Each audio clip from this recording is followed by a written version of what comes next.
नमस्कार। आज का दिन बहुत ही शानदार है और वैसा ही शानदार है आज का हमारा ये पॉडकास्ट। अगर आप नए हैं तो चैनल को सब्सक्राइब करें, लाइक करें, कमेंट करें और शेयर करना ना भूलें। जन्म, मृत्यु एवं जीवन का शाश्वत प्रभाव। जन्म और मृत्यु दोनों ही सामान्य इंसान के लिए पहेली जैसी है। जन्म से पूर्व क्या था और मृत्यु के बाद क्या होगा, यह सहज रूप में स्पष्ट नहीं होता। किंतु ऋषियों की प्रकाशपूर्ण दृष्टि में जन्म और मृत्यु सिर्फ संयोग मात्र नहीं है। मानव जीवन केवल आकस्मिक उत्पत्ति नहीं है, वह एक क्रमिक श्रृंखला में कड़ी है जिसके द्वारा आत्मा अपने प्रयोजन को क्रमश विकसित करके मानवीय आत्मचेतना के द्वारा कार्य करती है। आत्मचेतना के शाश्वत काल में जीवन और मृत्यु दिवस रात की तरह घटित होते रहते हैं। ऋग्वेद के ऋषि इसी तत्व को स्पष्ट करते हुए कहते हैं कि मृत्यु के उपरांत जब पंच तत्व अपने अपने में मिल जाते हैं तब जीवात्मा बची रहती है और वह जीवात्मा ही दूसरे देह धारण करती है। इसी तरह जीवात्मा के पूर्ण जन्म की बात वेदों में स्पष्ट रूप में कही गई है। इसी तरह अथर्ववेद में ऐसे मंत्रों की भरमार है जिसमें पूर्ण जन्म पर किसी न किसी तरह प्रकाश डाला गया है।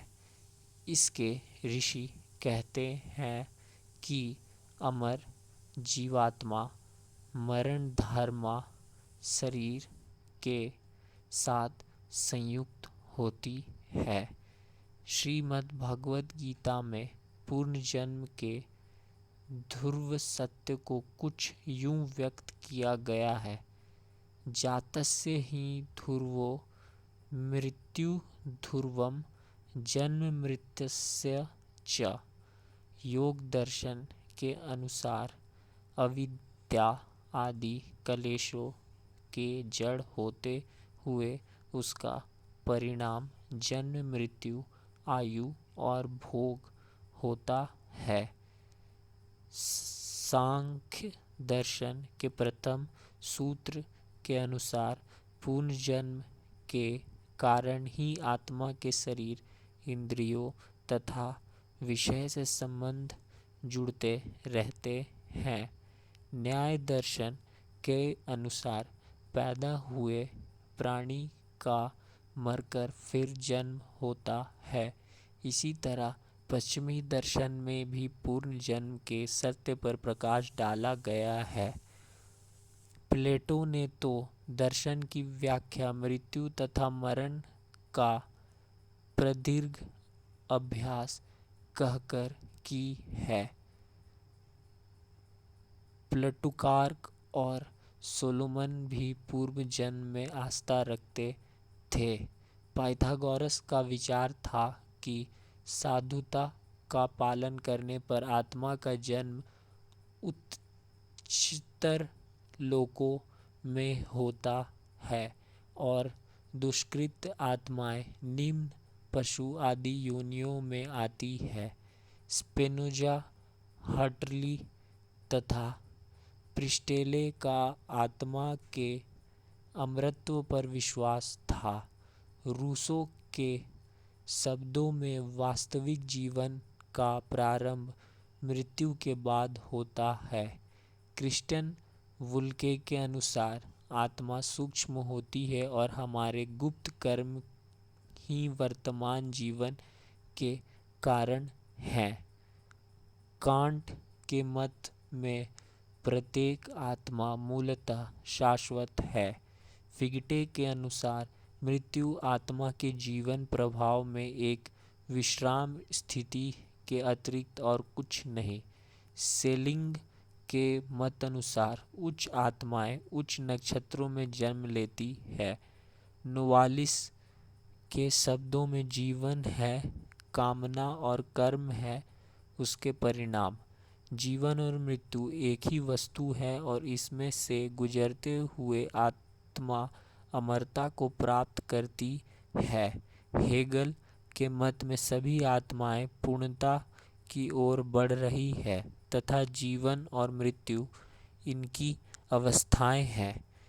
इस तरह अस्तित्व के शाश्वत प्रभाव में जीवन और मृत्यु अपनी सम्यक व्याख्या व अर्थ को पाते हैं। आज परम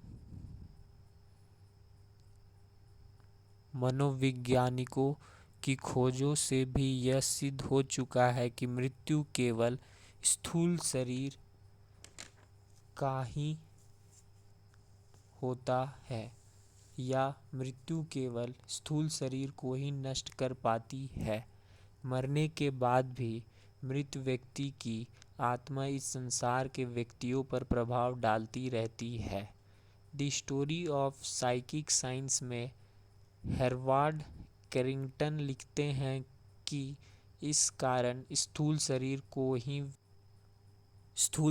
को ही व्यक्तित्व मानना तथा यह कहना कि स्थूल शरीर के समाप्त होने पर व्यक्तित्व नष्ट हो जाता है ठीक उसी प्रकार से है जिस प्रकार से यह कथन कि बिजली का बल्ब फूट जाने पर या उसके फ्यूज हो जाने पर बिजली ही नहीं रह जाती है और उस बल्ब के स्थान पर कोई बल्ब ही नहीं जल सकता। व्यक्तित्व की इस प्रकार की धारणा मूर्खतापूर्ण धारणा है। Professor SC. नॉर्थार्प कहते हैं कि आत्मा के अमरत्व का निषेध करने वाले पश्चात जूड़वादी भी भौतिक शास्त्रगत शक्ति तथा अचेतन द्रव्य की अध्यक्षता को मानकर इस तरह से अमरत्व को स्वीकृति देते हैं। नॉर्थार्प के अतिरिक्त अन्य आधुनिक वैज्ञानिक भी मृत्यु के बाद व्यक्तित्व विद्यमान रहता है इस तथ्य की पुष्टि करने लगे हैं। पास्ट लाइफ रिग्रेशन के नाम से पुनर्जन्म के तत्व को पुष्ट करने वाली एक पूरी विद्या पर मनोवैज्ञानिक अनुसंधान चला रहे हैं। युग ऋषि परम पूज्य गुरुदेव के अनुसार जन्म लेने जीवन धारण करने का एक ही मौलिक प्रयोजन है, जीवन और सृष्टि में भागवत सौंदर्य की परिपूर्ण अभिव्यक्ति। इस हेतु व्यक्तिगत आत्मा भिन्न रूपों में विकसित होती है जब तक कि वह मानव तक नहीं पहुंच पाती, जो कि और भी उच्चतर स्तरों के लिए एक सीढ़ी मात्र है। निम्न से उच्च तक, पशु से मानव तक प्रगति सुनिश्चित करना ही आत्मा का एक मूल कर्तव्य है। जीवात्मा मानव शरीर में आकर भी बार बार इसे धारण करती रहती है। इस क्रम में शरीर भले ही मानवाकार बना रहता है पर हर बार भगवान के सौंदर्य की अभिव्यक्ति बढ़ती जाती है। यह विकास की सामान्य प्रक्रिया है जो महामानव देव मानव ऋषि के क्रम में उत्तरोत्तर गतिशील रहती है। मानव सामान्यतः अगला जन्म मानव के रूप में ही प्राप्त करता है।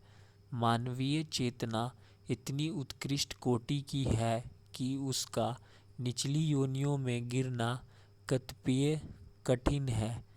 तब भी यदि कोई मनुष्य वह मानवीय सद्गुणों से निरंतर दूर ही हटता जाए, मानवीयता की संज्ञा से जुड़े भाव को कुचलता ही रहे और पाशविक प्रकृतियों को ही अपनाकर उन्हीं को अपना साध्य इष्ट लक्ष्य समझने लगे तो फिर उसका नर पशुओं नर कीटकों की निम्नतर योनियों में जाना तय हो जाता है। परंतु इस कोटि का पतन बहुत थोड़े ही लोग प्राप्त कर पाते हैं। अधिकांश लोग अपनी शक्ति भर ऊपर उठने का ही प्रयास करते हैं, क्योंकि आनंद प्राप्त करने की प्रत्येक जीवात्मा की मूलभूत इच्छा होती है और मनुष्य योनि में आने तक जीवात्मा इतनी विकसित तो हो ही चुकी होती है कि वो आनंद के नाम पर नारकीय दुखों को ही अपनाने में ना जुट जाए। फिर जब कभी वह मोह और वासना के आवेग में उधर अधिक मुड़ता भी है तो उसका मानवीय अंतकरण उसे कचोटने लगता है, वह झटपटाने लगता है और तब तक सामान्य स्थिति में नहीं आ पाता जब तक प्रायश्चित और भूल सुधार कर वह पुण्य सामान्य एक सहज मानवीय स्तर को ना प्राप्त कर लेता। इस तरह आत्मसत्ता के संकल्प एवं कर्म ही प्रत्येक मनुष्य की प्रगति या पतन के आधार बनते हैं। मनुष्य की इच्छा ही कर्म का स्वरूप गढ़ती है। कर्म और विषय चिंतन संस्कारों का रूप ले लेते हैं। कर्म फल एवं संस्कार प्रारब्ध का निर्माण करते हैं। प्रारब्ध जन्मांतर के स्वरूप का निर्धारण करते हैं। इन सब के मूल में इच्छा ही है। गीताकार के शब्दों में भी मनुष्य अंतकाल में जिस जिस भी भाव को स्मरण करता हुआ शरीर को त्यागता है उसको प्राप्त होता हुआ अंतिम गति को प्राप्त होता है, क्योंकि वह सदा जिस भाव का चिंतन करता है अंतकाल में भी प्राय इसी का स्मरण होता है। इस प्रकार इच्छा का स्वरूप और कर्म के संस्कार अगले जन्म में विकास कर्म के मानक के रूप में उभरते हैं। इस तरह पूर्ण जन्म एक शाश्वत व्यक्तिगत के सतत नए नए रूप धारण करना अथवा लंबे समय तक जिंदा रहने वाला उपकरण ना होकर प्रकृति में आध्यात्मिकता विकास का साधन है। भगवान के मंजुल सौंदर्य को नए नए ढंग से अभिव्यक्त करने का माध्यम है।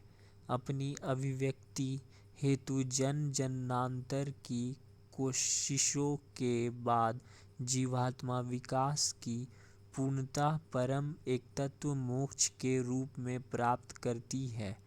गीताकार के शब्दों में अनेक जन्मों से अंत कारण की शुद्धि रूप सिद्धि को प्राप्त हुआ योगी परम गति को प्राप्त होता है।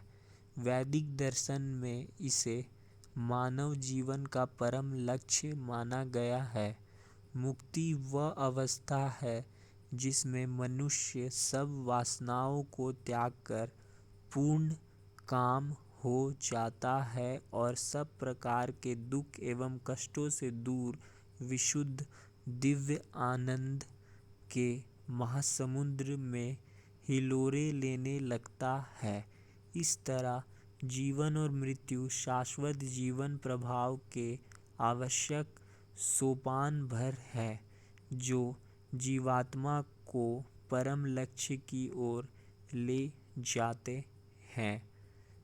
धन्यवाद। मिलते हैं फिर एक और नए पहलू के साथ।